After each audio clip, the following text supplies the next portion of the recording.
اعوذ باللہ من الشیطان الرجیم، بسم اللہ الرحمن الرحیم۔ مختصر سیرت حضرت علی بن ابی طالب رضی اللہ عنہ۔ آپ کا نام علی، کنیت ابو الحسن اور ابو تراب اور لقب حیدر تھا۔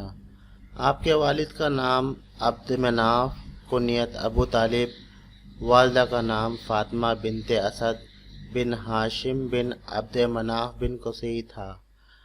آپ کا سلسلہ نسب علی بن عبد مناف بن شیبہ بن عمر بن مغیرہ بن زید بن کلاب بن مرہ بن کعب بن لوی بن غالب بن فہر بن مالک بن نظر بن کنانہ بن خزیمہ بن مدرکہ بن الیاس بن مزر بن نزار بن معاد بن عدنان تھا۔ آپ رضی اللہ عنہ رسول اللہ صلی اللہ علیہ وسلم کے چچا زاد بھائی اور داماد تھے۔ حضرت علی رضی اللہ عنہ کے بھائیوں میں طالب ان کے نام پر، ابو طالب کی کنیت تھی، عقیل اور جعفر تھے۔ یہ تینوں بھائی آپ رضی اللہ عنہ سے عمر میں بڑے تھے، اور ابو طالب کے ان چاروں اولادوں میں سے ہر ایک کے درمیان 10 سال کا فرق تھا۔ حضرت علی رضی اللہ عنہ کی عمر کے تعلق سے تاریخی مصدر میں مختلف اقوال ملتے ہیں۔ امام ابن کثیر لکھتے ہیں کہ امام حشام سکہ عالم سے نقل کرتے ہیں کہ جعفر طیار رضی اللہ عنہ کی شہادت جنگ موطا میں جس وقت ہوئی اس وقت ان کی عمر 33 سال تھی، جبکہ اس سے قبل ابن عباس رضی اللہ عنہما کی روایت کے مطابق رسول اللہ صلی اللہ علیہ وسلم فتح مکہ کے لیے مدینہ سے 8.5 سال بعد روانہ ہوئے تھے۔ تو معلوم یہ ہوا کہ غزوہ موطا ہجرت کے 8.5 سال بعد رونما ہوا تھا، جس میں جعفر طیار رضی اللہ عنہ کی عمر 33 سال تھی، اور وہ علی رضی اللہ عنہ سے 10 سال بڑے تھے۔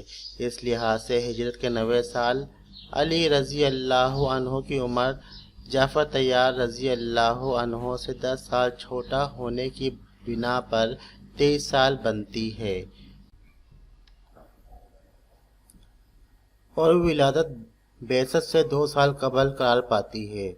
لہذا جن مورخین کا کہنا ہے کہ علی رضی اللہ عنہ بعثت سے 10 سال قبل پیدا ہوئے اور 10 سال کی عمر میں ایمان لائے، تو وہ تمام کے تمام اقوال خود بخود باطل ٹھہرتے ہیں، کیونکہ احادیث صحیحہ میں وارد ہے کہ رسول اللہ صلی اللہ علیہ وسلم 40 سال کی عمر میں مبعوث ہوئے، اور پھر سورہ الگ کی چند ابتدائی آیات نازل ہوئیں۔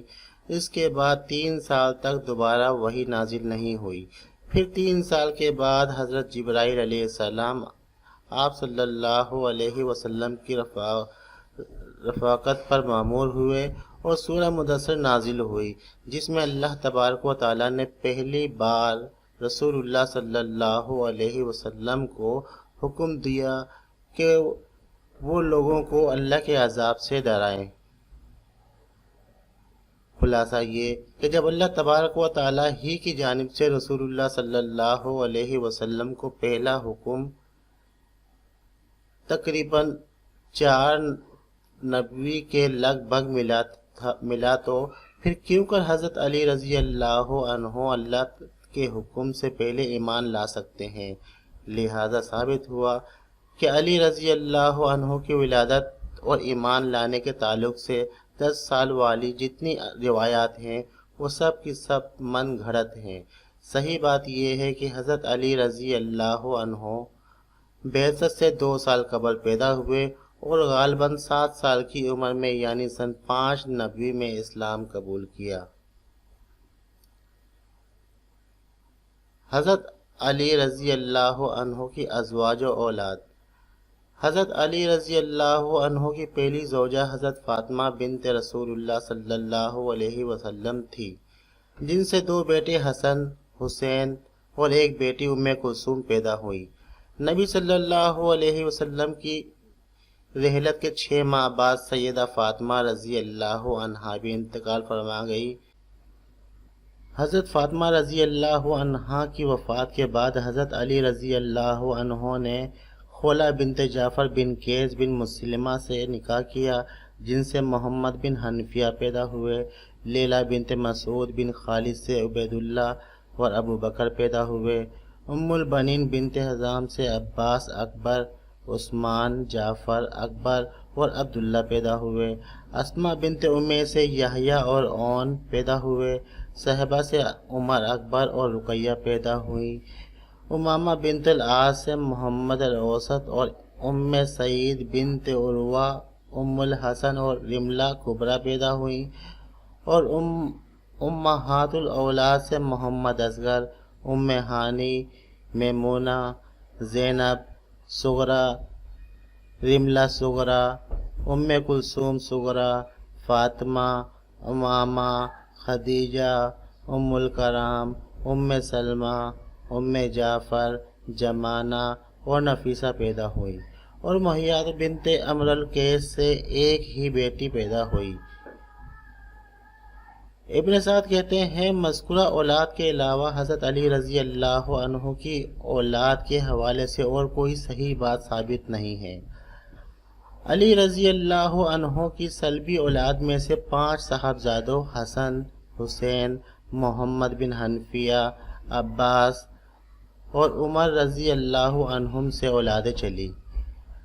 غرض حضرت علی رضی اللہ عنہ نے غزوہ تبوک کے علاوہ تمام غزوات میں شرکت کی اور غزوہ خیبر میں مرحب کو جہنم واصل کیا۔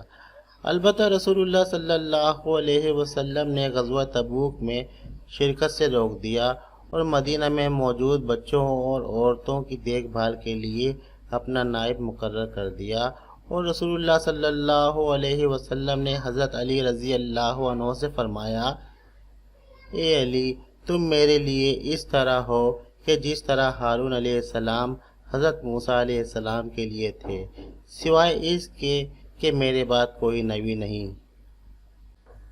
واضح رہے کہ رسول اللہ صلی اللہ علیہ وسلم حضرت عمر فاروق رضی اللہ عنہ کے متعلق بھی فرما چکے تھے کہ اگر میرے بعد کوئی نبی ہوتا تو وہ عمر ہوتے۔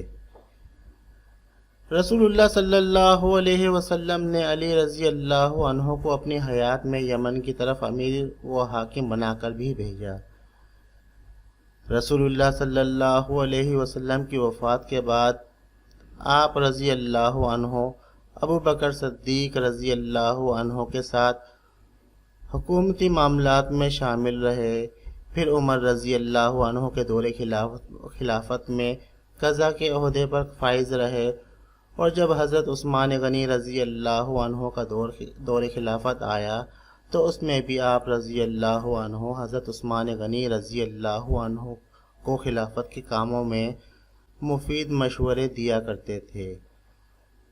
حضرت عثمان غنی رضی اللہ عنہ کی شہادت، اور جب مالک بن حارث اشترنخی کی سربراہی میں منافقین نے عثمان غنی رضی اللہ عنہ کو محصور کیا تو اس وقت علی رضی اللہ عنہ مسجد نبوی میں امامت کے فرائض انجام دیتے رہے۔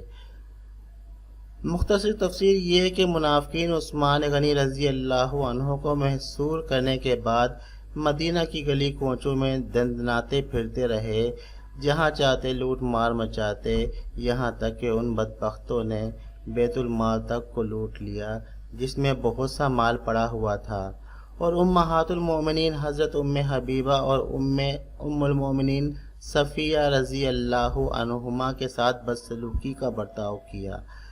چنانچہ جب ام المومنین سیدہ عائشہ رضی اللہ عنہا نے حج کا ارادہ فرمایا تو صحابہ کرام رضی اللہ عنہم نے ام المومنین حضرت عائشہ صدیقہ رضی اللہ عنہا کو مشورہ دیا کہ آپ مدینہ میں ہی رک جائیں، ہو سکتا ہے کہ بلوائی آپ کی موجودگی سے شرم کریں اور شر پھیلانے سے باز آ جائیں۔ تو ام المومنین رضی اللہ عنہا نے جواب دیا، مجھے اندیشہ ہے کہ میں نے اگر انہیں سمجھانے کی کوشش کی تو وہ میرے ساتھ بھی وہی سلوک نہ کریں جو منافقین اشتر نخی اور باغیوں نے ام المومنین ام حبیبہ صفیہ رضی اللہ عنہما کے ساتھ کیا تھا۔ غرض مالک اشتر اور اس کے ہم نواؤں نے اہل مدینہ پر اتنے ظلم ڈھائے کہ صحابہ کرام رضی اللہ عنہم کی اکثریت بھی گھروں میں مقید ہو کر رہ گئی۔ چنانچہ حذیفہ بن یمان رضی اللہ عنہ فرماتے ہیں کہ رسول اللہ صلی اللہ علیہ وسلم کے اس دنیا سے رخصت ہو جانے کے بعد حضرت عثمان غنی رضی اللہ عنہ کے دور خلافت میں ہم آزمائش میں مبتلا ہو گئے، یہاں تک کہ ہم میں سے بعض نماز بھی چھپ چھپ کر پڑھنے لگے۔ امام ابن نعیم رحمۃ اللہ علیہ فرماتے ہیں سب سے پہلا یہ گروہ تھا جس نے اشتر نخی کی سربراہی میں مدینہ کی حرمت کو پامال کیا اور رسول اللہ صلی اللہ علیہ وسلم کی حدیث کا مصداق ٹھہرا، جس میں اللہ کے رسول صلی اللہ علیہ وسلم نے فرمایا تھا کہ جو مدینہ کی حرمت کو پامال کرے گا اور خبیث کو پناہ دے گا اس پر اللہ کی، فرشتوں کی اور تمام لوگوں کی لعنت ہے۔ عثمان غنی رضی اللہ عنہ نے صحابہ کرام رضی اللہ عنہم کو مدینہ میں خون ریزی سے ہاتھ روکنے کا حکم فرمایا ہوا تھا، اس لیے تمام صحابہ کرام بشمول علی رضی اللہ عنہ اپنے امیر کے حکم کے پابند تھے، ورنہ ان بدبخت منافقین کا مدینہ میں گھیراؤ کرنا صحابہ کرام رضی اللہ عنہم بشمول علی رضی اللہ عنہ کے سامنے کوئی حیثیت نہیں رکھتا تھا۔ بہرحال عثمان غنی رضی اللہ عنہ کو شہید کر دیا گیا اور عثمان غنی رضی اللہ عنہ کو بچاتے ہوئے پہرے پر مامور حسن بن علی، عبداللہ بن زبیر اور مروان بن حکم رضی اللہ عنہم شدید زخمی ہو گئے تو علی رضی اللہ عنہ نے ان منافقین باغیوں پر لعنت فرمانے کے بعد فرمایا عثمان رضی اللہ عنہ کے قاتلوں پر آخری زمانے تک ہلاکت ہو اور ان لوگوں کے لیے ناکامی و محرومی ہو۔ جنگ جمل۔ جب ام المومنین عائشہ رضی اللہ عنہا جو کہ حج پر مکہ آئی ہوئی تھی انہیں شہادت عثمان رضی اللہ عنہ کی اطلاع ملی تو وہ مکہ ہی میں ٹھہر گئی اور وہاں 4 ماہ کے قریب قیام فرمایا، اور جو لوگ حج سے فارغ ہو کر مکہ سے روانہ ہو گئے تھے وہ بھی شہادت عثمان رضی اللہ عنہ کی اطلاع پر مکہ واپس لوٹ آئے اور انتظار کرنے لگے کہ اب حالات کیا رخ اختیار کرتے ہیں۔ شہادت عثمان کے بعد علی رضی اللہ عنہ کی بیعت کر لی گئی۔ علی رضی اللہ عنہ عثمان غنی رضی اللہ عنہ کے قتل کی بنا پر ان خوارج و مفسدین کو ناپسند کرنے لگے، اور جب عثمان غنی رضی اللہ عنہ کا قصاص لینا چاہا تو باغی منافقین علی رضی اللہ عنہ پر غالب آ گئے، تو علی رضی اللہ عنہ نے مصلحت کے تحت قصاص عثمان کو مؤخر کر دیا۔ اس طرح جب اشراف صحابہ رضی اللہ عنہم قصاص عثمان کا مطالبہ لے کر علی رضی اللہ عنہ کے پاس آنا چاہتے تھے تو ان مفسدین نے ان صحابہ کرام رضی اللہ عنہم کو بھی علی رضی اللہ عنہ کے پاس آنے جانے سے روک دیا۔ اس صورتحال کے پیش نظر بنو امیہ اور کثیر تعداد صحابہ کرام رضی اللہ عنہم جو مدینہ میں موجود تھی وہ بھی طلحہ و زبیر کے مدینہ سے مکہ روانگی کے بعد طلحہ و زبیر کی اتباع کرتے ہوئے مکہ روانہ ہو گئی، اور اس طرح مکہ میں بہت سے لوگ سادات صحابہ اور امہات المؤمنین سب جمع ہو گئے اور برابر قصاص عثمان غنی رضی اللہ عنہ کا مطالبہ کرتے رہے۔ اس واقعے کا ذکر کر کے ابن عباس رضی اللہ عنہما کہا کرتے تھے کہ اگر لوگ خون عثمان کے قصاص کا مطالبہ نہ کرتے تو آسمان سے ان پر پتھر برستے۔ بہرحال جب ان صحابہ کرام رضی اللہ عنہم نے دیکھا کہ انہیں حضرت علی رضی اللہ عنہ تک پہنچنے نہیں دیا جا رہا ہے تو یہ جماعت ام المومنین حضرت عائشہ صدیقہ، حضرت طلحہ اور حضرت زبیر رضی اللہ عنہم کی سربراہی میں بصرہ روانہ ہو گئی۔ اس دوران حضرت عائشہ صدیقہ رضی اللہ عنہا کے حکم سے آپ کے بھانجے عبداللہ بن زبیر رضی اللہ عنہما لوگوں کی نماز میں امامت فرماتے اور مروان بن حکم رضی اللہ عنہما اوقات اذان میں اذان کے فرائض انجام دیا کرتے تھے۔ ام المومنین عائشہ صدیقہ رضی اللہ عنہا کا یہ قافلہ 25 ربیع الاخر 36 ہجری کو بصرہ پہنچا۔ بصرہ پہنچ کر قافلے میں موجود صحابہ کرام رضی اللہ عنہم نے جو قاتلین عثمان بصرہ میں موجود تھے انہیں جہنم واصل کیا۔ بعد ازاں پورا بصرہ ام المومنین رضی اللہ عنہ کے قافلے میں شامل ہو گیا اور یہ پورے بصرہ پر ام المومنین رضی اللہ عنہ کے قافلے کا کنٹرول ہو گیا۔ تو حضرت عبد الرحمن بن ابی بکر رضی اللہ عنہما کو بیت المال کا نگران مقرر کر دیا گیا۔ دوسری طرف جب علی رضی اللہ عنہ کوفہ روانہ ہونے لگے تو حسن رضی اللہ عنہ نے علی رضی اللہ عنہ کو مدینہ نہ چھوڑنے کا مشورہ دیا، لیکن حضرت علی رضی اللہ عنہ اپنے فیصلے پر کاربند رہے اور کوفہ روانہ ہو گئے۔ بہرحال جب علی رضی اللہ عنہ کو حضرت عائشہ، طلحہ و زبیر اور اشراف صحابہ رضی اللہ عنہم کی کثیر تعداد کا عثمان غنی رضی اللہ عنہ کے قصاص کے مطالبے کو لے کر بصرہ آمد کا علم ہوا تو انہوں نے مذاکرات کے لیے قعقاع بن عمر کو بصرہ میں طلحہ و زبیر رضی اللہ عنہما کی طرف قاصد بنا کر بھیجا کہ اتحاد و اتفاق کی دعوت دیں اور اختلافات و تفریق کی دشواریوں کو ان کے سامنے واضح کریں۔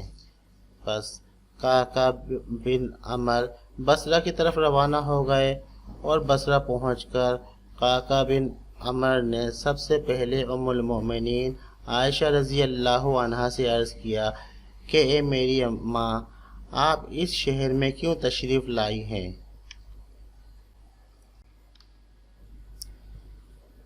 تو حضرت عائشہ صدیقہ رضی اللہ عنہا نے فرمایا کہ اے میرے بیٹے، لوگوں کے درمیان اصلاح کے لیے آئی ہوں۔ طلحہ و زبیر رضی اللہ عنہما نے بھی اسی طرح جواب دیا۔ قعقاع بن عمر نے کہا کہ اس اصلاح کی کیا صورت ہوگی اور یہ کس چیز پر ہوگی؟ اللہ کی قسم اگر ہم اس کو پہچان لیں تو صلح کو قبول کر لیں گے۔ تو حضرت طلحہ و زبیر رضی اللہ عنہما نے کہا کہ یہ صلح قاتلین عثمان پر ہوگی۔ اس صلح کو ترک کرنا ہمارے نزدیک قرآن کو ترک کرنا ہوگا۔ قعقاع بن عمر نے کہا کہ حضرت علی رضی اللہ عنہ قاتلین عثمان سے فی الحال قصاص ترک کرنے میں زیادہ معذور ہیں اور انہوں نے اس قصاص کو اس وقت تک مؤخر کیا ہے جب تک وہ ان مفسدین پر قابو نہ پا لیں جو اس وقت صورتحال چل رہی ہے۔ اس کا علاج امن و سکون سے رہنا ہے۔ جب حالات پرسکون ہو جائیں گے تو وہ حرکت کریں گے۔ اگر آپ لوگ ہماری بات مان لیں اور حضرت علی رضی اللہ عنہ کی بیعت کر لیں تو یہ خیر کی علامت اور رحمت کی خوشخبری ہوگی اور دشمنوں سے قصاص لینے کی نشانی ہوگی۔ ام المومنین حضرت عائشہ صدیقہ رضی اللہ عنہا نے قعقاع بن عمر کی یہ گفتگو سن کر کہا کہ واپس لوٹ جاؤ۔ اگر علی رضی اللہ عنہ کی رائے بھی تمہاری رائے کی طرح ہوئی تو یہ معاملہ درست ہو جائے گا۔ قعقاع بن عمر لوٹ کر حضرت علی رضی اللہ عنہ کے پاس پہنچے اور انہیں صورتحال سے باخبر کیا۔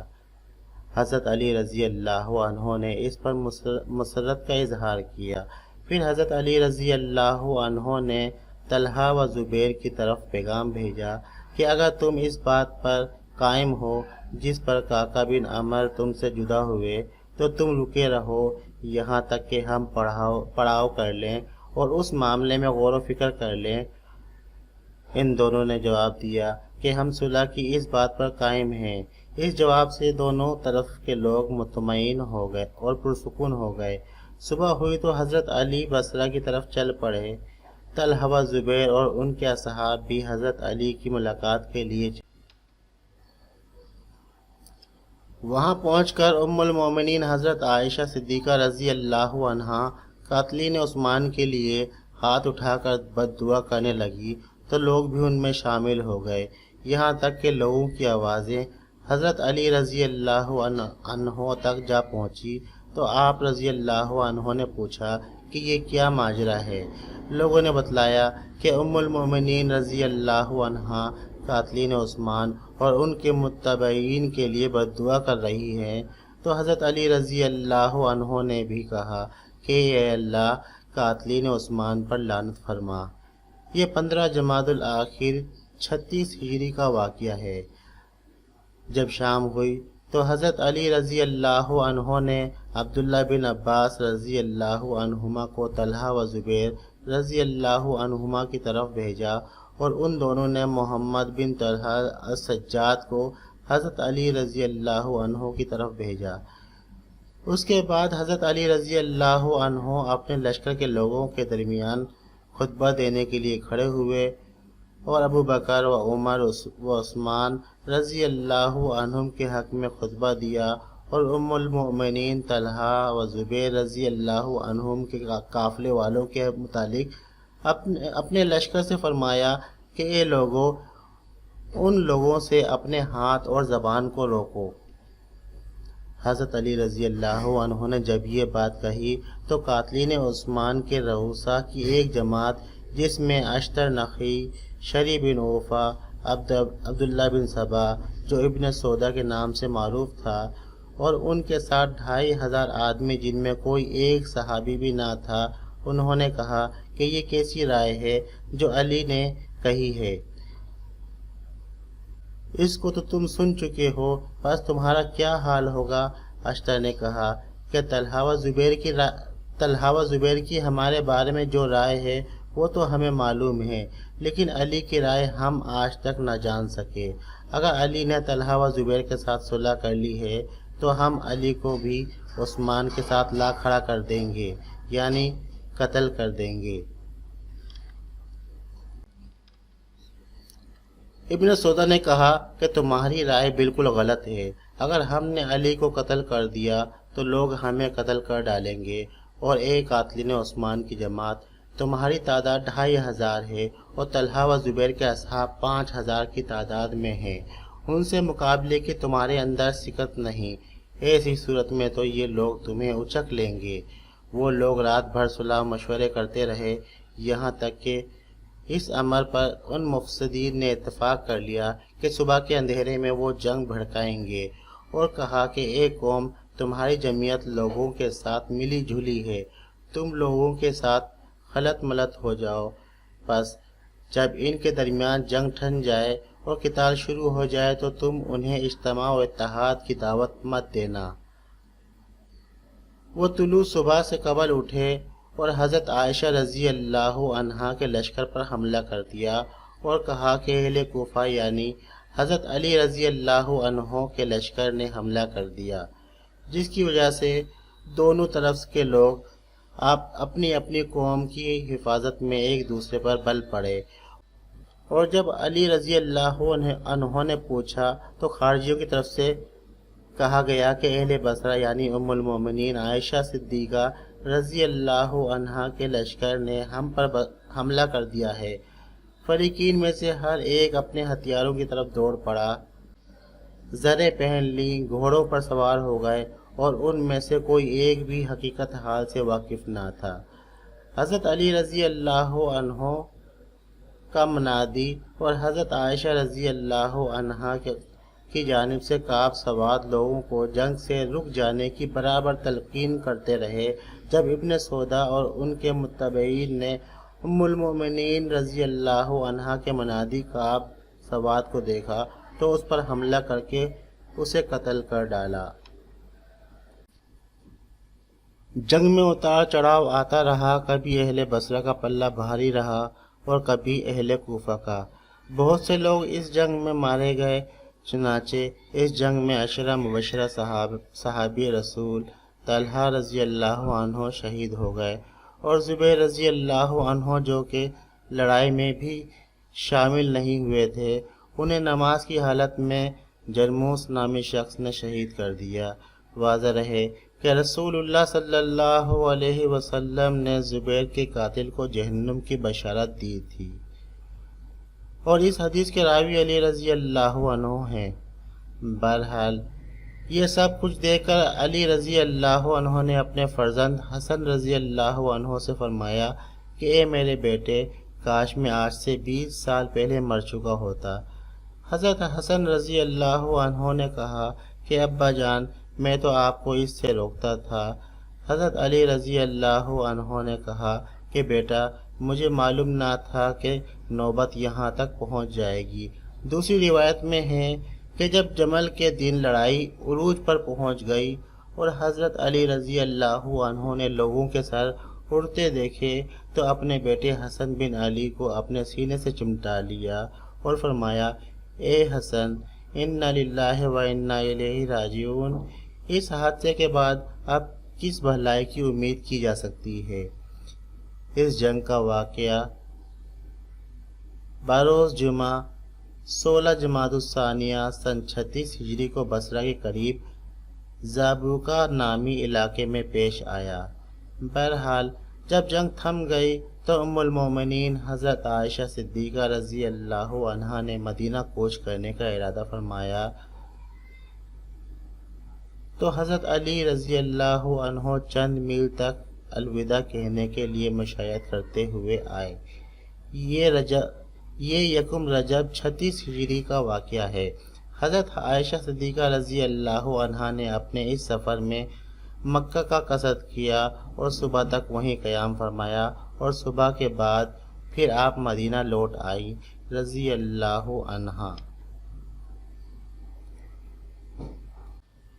جنگ کے اختتام پر حضرت علی رضی اللہ عنہ نے ابو بکرہ ثقفی کو بصرہ کی عمارت پیش کی تو انہوں نے معذوری ظاہر کی اور کہا کہ آپ کے اہل میں سے کوئی ہو تو لوگ زیادہ پرسکون محسوس کریں گے۔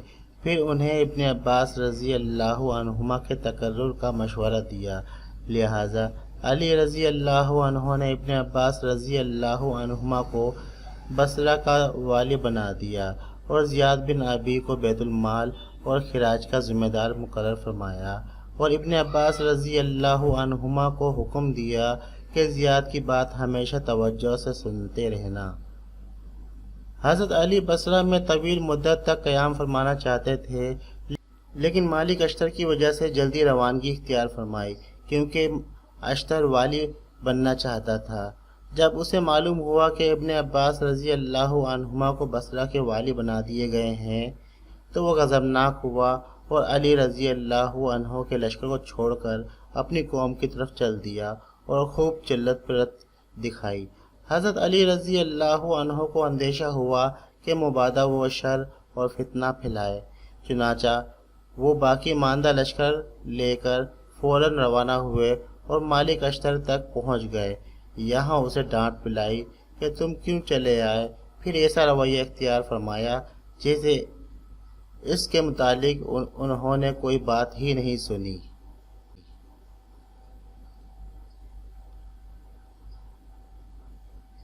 جنگ صفین۔ جنگ جمل کے بعد حضرت علی رضی اللہ عنہ نے حضرت معاویہ رضی اللہ عنہ کی طرف قاصد بھیجنا چاہا کہ انہیں اپنی بیعت کی دعوت دے تو جریر بن عبداللہ نے کہا کہ اے امیر المومنین، میں ان کی طرف جاتا ہوں، میرے اور ان کے درمیان باہمی الفت و محبت ہے، لہٰذا میں ان سے آپ کے حق میں بیعت لینے میں کامیاب ہو جاؤں گا۔ اشتر نقی نے کہا کہ اسے مت بھیجیے، اس لیے کہ مجھے اندیشہ ہے کہ اس کی چاہت انہی کے ساتھ ہو جائے گی۔ حضرت علی نے فرمایا کہ اسے جانے دو۔ پھر آپ نے ان کے ہاتھ ایک خط حضرت معاویہ رضی اللہ عنہ کی طرف بھیجا جس میں انہیں بیعت کی دعوت دی اور جنگ جمل کا حال بھی لکھا۔ جب جریر بن عبداللہ یہ خط لے کر معاویہ رضی اللہ عنہ کے پاس پہنچے اور خط حضرت معاویہ رضی اللہ عنہ کے سپرد کیا تو حضرت معاویہ رضی اللہ عنہ نے حضرت عمر بن عاص اور رؤسائے شام کو طلب کیا اور ان سے مشورہ کیا۔ ان سب نے کہا کہ جب تک حضرت علی قاتلین عثمان کو قتل نہ کر لیں یا ہمارے حوالے نہ کر دیں اس وقت تک ہم ان کی بیعت نہ کریں گے۔ چنانچہ حضرت معاویہ رضی اللہ عنہ نے کہا کہ حضرت علی رضی اللہ عنہ سے کہہ دو کہ قاتلین عثمان سے قصاص دلوا دیں، پھر میں اہل شام میں سب سے پہلے ان کی بیعت کرنے والا ہوں گا۔ اگر انہوں نے ایسا نہیں کیا تو ہم ان سے قتال کریں گے حتیٰ کہ قاتلین عثمان قتل ہو جائیں گے، پھر ہم ان کی بیعت کر لیں گے۔ یہ جواب سن کر جریر بن عبداللہ حضرت علی رضی اللہ عنہ کے پاس لوٹے اور انہیں اس تمام گفتگو کی خبر دی تو اشتر نخعی نے علی رضی اللہ عنہ سے کہا کہ کیا جریر کو بھیجنے سے میں نے آپ کو منع نہیں کیا تھا؟ اگر آپ مجھے بھیجتے تو معاویہ جو دروازہ کھولتے میں اسے بند کر دیتا، یعنی ان کے پاس بیعت کے سوا کوئی چارہ نہ ہوتا۔ جریر بن عبداللہ نے مالک بن اشتر کی بات سن کر کہا کہ اگر تم وہاں ہوتے تو خون عثمان کے بدلے میں قتل کر دیے جاتے۔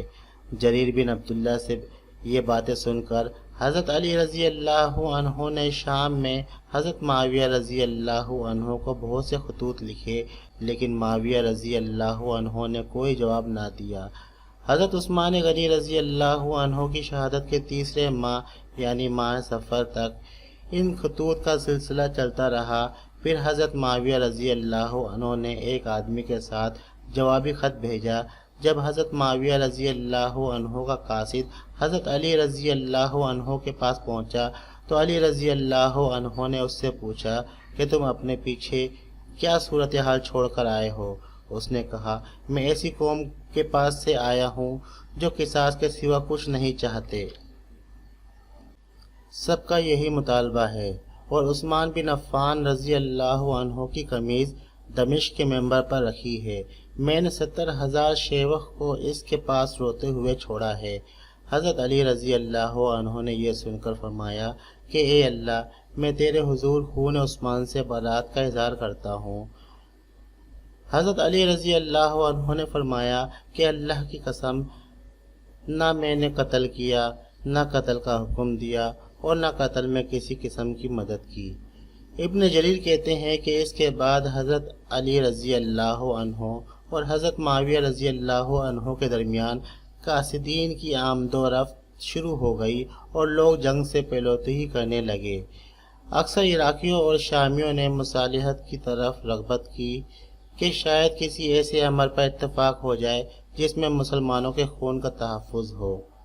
ربیع الثانی، جمادی الاول اور جمادی الثانی 3 ماہ تک دونوں کے درمیان باہم خط و خطابت اور مراسلت جاری رہی، اور اس دوران یکے بعد دیگرے چھوٹی جھڑپیں ہوتی رہی اور بعض دستے ایک دوسرے پر چڑھائی بھی کرتے رہے، لیکن قرہ ان کے درمیان رکاوٹ بنتے رہے، جس کی وجہ سے بڑی جنگ کی نوبت نہیں آئی۔ پھر دونوں فریق تحکیم پر راضی ہو گئے کہ دونوں فریق اپنی جانب سے ایک ایک شخص کو حکم مقرر کریں، پھر وہ دونوں ایسے امر پر اتفاق کر لیں جس میں مسلمانوں کا فائدہ ہو۔ چنانچہ حضرت معاویہ رضی اللہ عنہ نے اپنا وکیل حضرت عمرو بن عاص رضی اللہ عنہ کو چنا۔ حضرت علی رضی اللہ عنہ نے اپنا وکیل ابو موسیٰ اشعری رضی اللہ عنہ کو مقرر کیا۔ حضرت ابو موسیٰ اشعری اور حضرت عمرو بن عاص رضی اللہ عنہما کی ملاقات شعبان میں ہوئی۔ دونوں فریقوں کے درمیان تحریر لکھی گئی کہ بسم اللہ الرحمن الرحیم، ہم اللہ اور اس کی کتاب کو حکم تسلیم کرتے ہیں، جس کو اللہ نے زندہ رکھا ہے ہم بھی اسے زندہ رکھیں گے، اور جسے اللہ نے مارا ہے ہم بھی اسے ماریں گے۔ ہمارے حاکمین ابو موسیٰ اور عمر رضی اللہ عنہما جو حکم کتاب اللہ میں پائیں تو اس پر عمل کریں گے۔ اس کے بعد حکمین نے حضرت علی اور حضرت معاویہ رضی اللہ عنہما اور ان کی افواج سے عہد و میثاق لیا کہ وہ اس پر قائم رہیں گے۔ چنانچہ دونوں فریقین نے رمضان تک تحکیم کی مدت طے کی اور یہ بھی قرار پایا کہ اگر دونوں فریقین باہم رضامندی سے مدت میں توسیع کرنا چاہیں تو توسیع کر سکتے ہیں۔ یہ معاہدہ 37 ہجری 13 صفر بدھ کے روز لکھا گیا۔ حضرت علی رضی اللہ عنہ کے لشکر میں سے جن 10 آدمیوں نے اس تحریر پر دستخط کیے ان کے اسماء گرامی یہ ہیں: حضرت عبداللہ بن عباس، حضرت اشعث بن قیس کندی، حضرت سعید بن قیس ہمدانی، حضرت عبداللہ بن طفیل معافری، حضرت حجر بن یزید کندی، حضرت ورفہ بن سمی العجلی، حضرت عبداللہ بن بلال عجلی، حضرت عقبہ بن زیاد انصاری، حضرت یزید ابن جوفہ تمیمی اور حضرت مالک بن قعب ہمدانی۔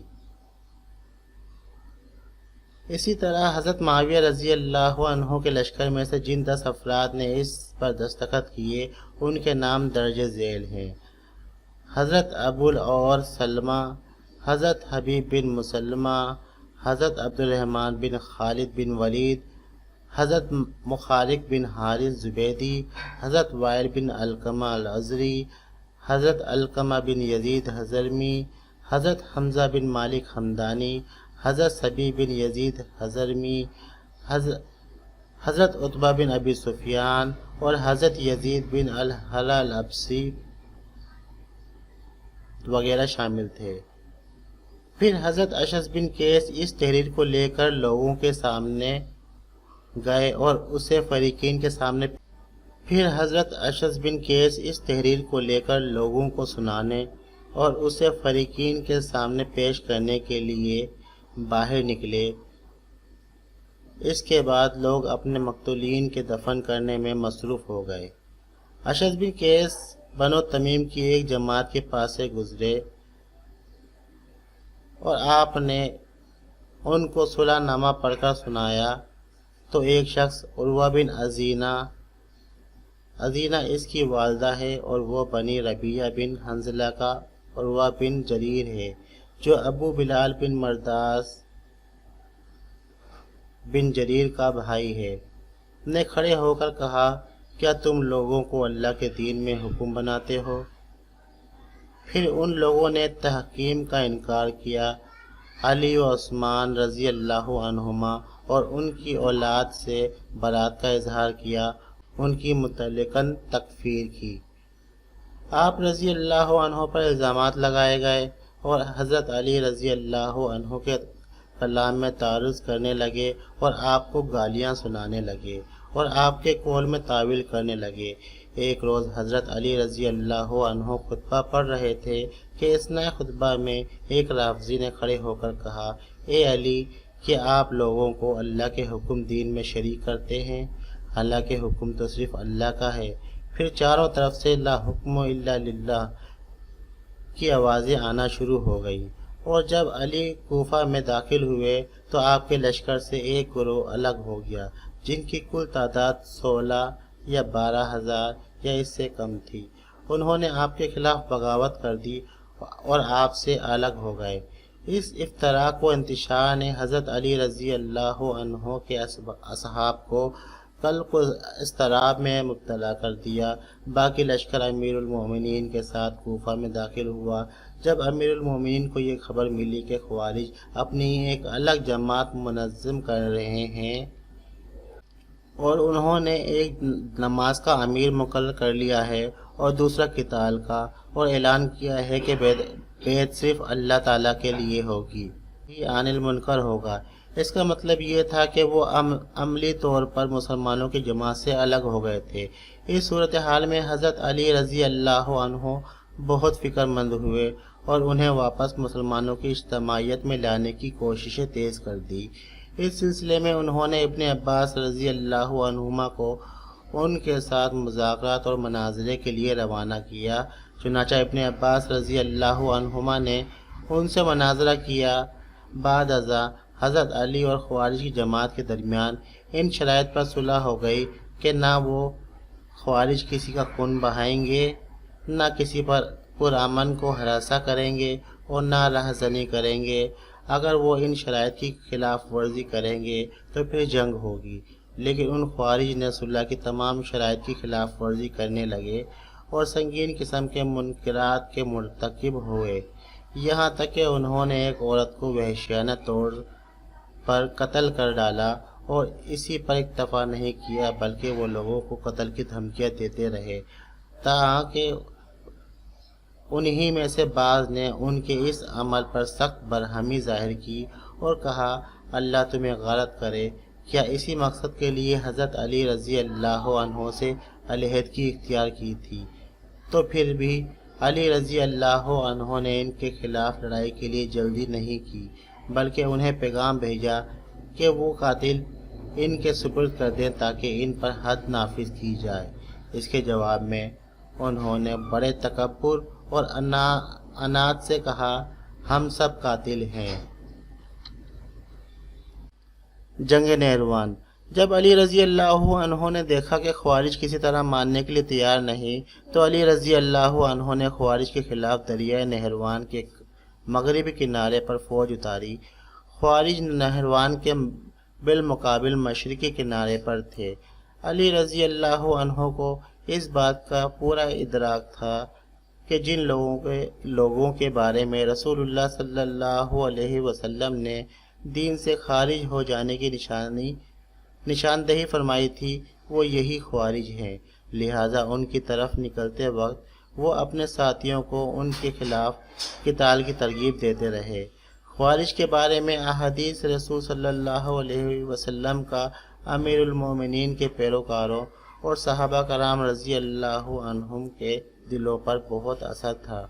حضرت علی رضی اللہ عنہ نے فرمایا اے لوگو، میں نے رسول اللہ صلی اللہ علیہ وسلم کو یہ فرماتے ہوئے سنا ہے کہ میری امت میں سے کچھ لوگ ایسے ہوں گے جو قرآن پڑھیں گے، تمہاری قرأت قرآن ان کی قرأت قرآن کے مقابل کچھ نہیں ہوگی، نہ تمہاری نماز ان کی نماز کے ہم پلہ ہوگی، نہ تمہارے روزے ان کے روزوں کے برابر ہوں گے۔ وہ قرآن پڑھیں گے اور سمجھیں گے کہ یہ ان کے حق میں ہے، جبکہ وہ ان کے خلاف ہوگا۔ ان کی نمازیں ان کے حلق سے نیچے نہیں اتریں گی۔ دوسری روایت میں ہے کہ قرآن کا بھی ذکر ہے، وہ اسلام سے اس طرح پار نکل جائیں گے جیسے تیر شکار سے نکل جاتا ہے۔ ان لوگوں میں سے ایک ایسا آدمی بھی ہے جس کے بازو پر اس کا ہاتھ نہیں ہے۔ تم معاویہ رضی اللہ عنہ اور اہل شام کے خلاف لڑنے کی بات تو کرتے ہو اور ان خوارج کو چھوڑ رہے ہو جو پیچھے تمہاری آل اور اولاد اور تمہارے مال کے بیچ میں رہیں گے۔ مجھے یقین ہے کہ رسول اللہ صلی اللہ علیہ وسلم کی پیش گوئی کے مطابق یہ وہی لوگ ہیں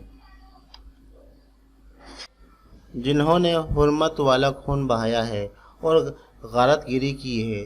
اللہ کا نام لے کر ان کی طرف چل پڑو۔ یہ مارکہ صفر 38 ہجری میں پیش آیا۔ حضرت علی رضی اللہ عنہ نے خوارج کے خلاف نہروان کے مقام پر جنگ لڑی اور انہیں قتل کر دیا۔ البتہ بعض خوارج فرار ہونے میں کامیاب ہو گئے۔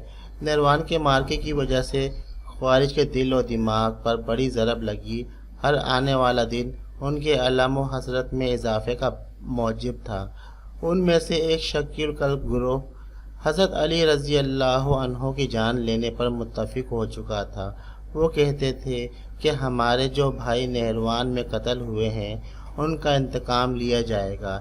اس سلسلے میں ابن ملجم، برق بن عبداللہ اور عمر بن بکر تمیمی نے ایک جگہ جمع ہو کر معاملات پر غور و فکر کیا اور تینوں نے حکام کے طرز عمل پر نکتہ چینی کی اور اس کے بعد نہروان کے لوگوں یعنی خارجیوں کا ذکر کیا اور ان کے لیے انہوں نے رحمت اور مغفرت کی دعا کی اور کہا کیوں نہ ہم اپنی جانوں کو اللہ کے ہاتھ فروخت کر دیں اور ان گمراہ اماموں یعنی حضرت علی، معاویہ اور عمر بن عاص رضی اللہ عنہم کے پاس جائیں اور ان کے قتل کی کوشش کریں۔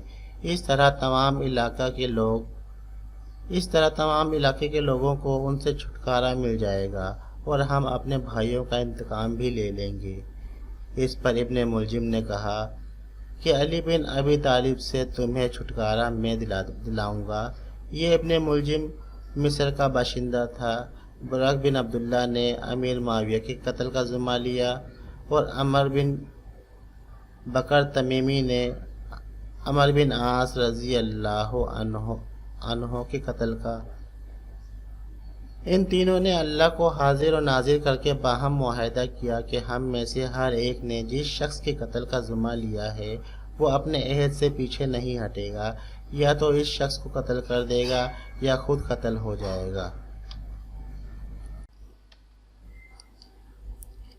ان لوگوں نے اپنی تلوار کو زہر میں بجھایا اور ان تینوں صحابہ رضی اللہ عنہم کے قتل کے لیے 17 رمضان کا دن متعین کیا، اور اس کے بعد ان تینوں صحابہ کرام رضی اللہ عنہم کے قتل کے لیے روانہ ہو گئے۔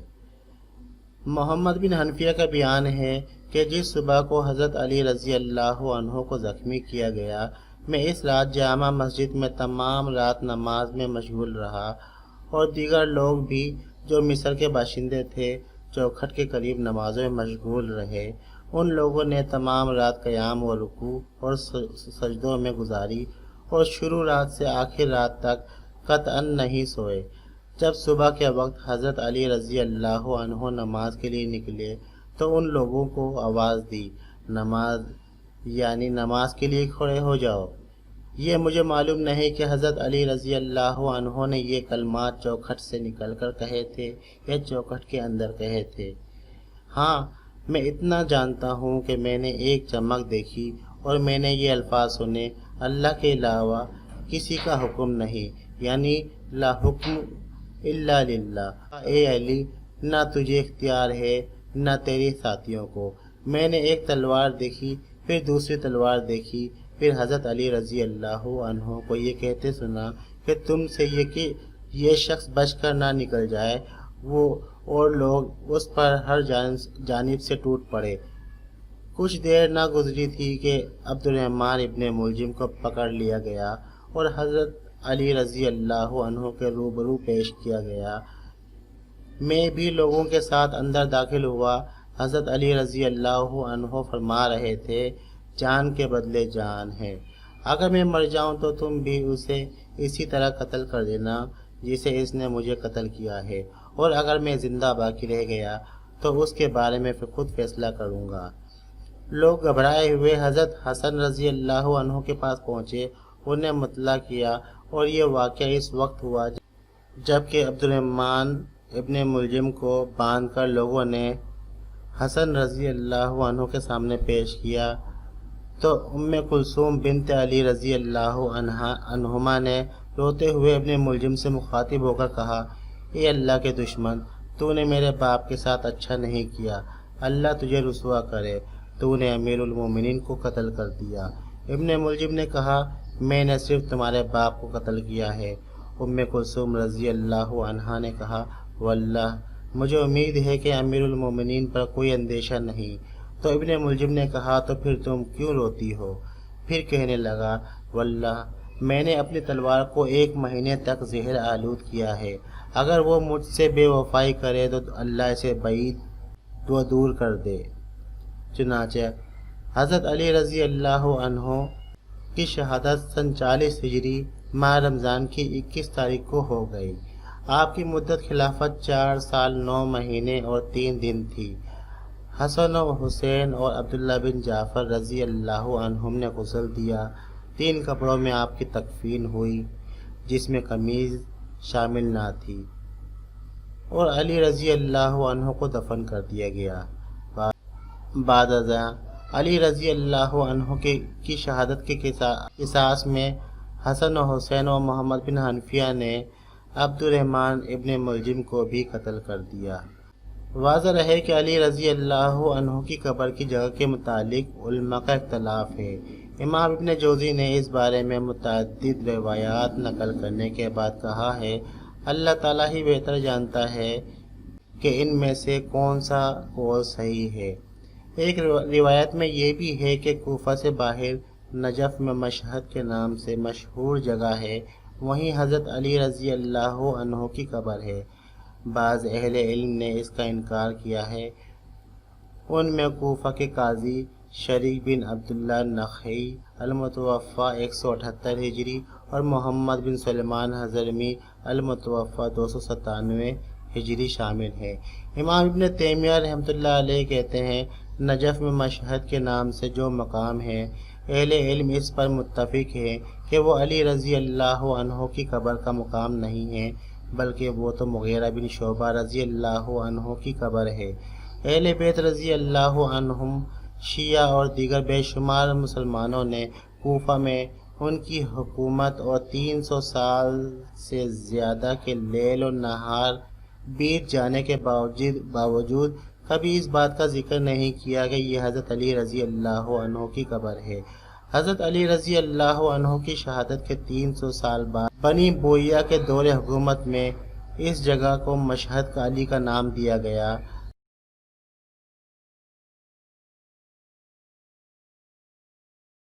ویڈیو پسند آئی ہو تو لائک کیجئے اور ہمارے چینل کو سبسکرائب کیجئے اور گھنٹی کے بنے آئیکن پر کلک کیجئے تاکہ ہماری ہر آنے والی نئی ویڈیو سب سے پہلے آپ تک پہنچ سکے۔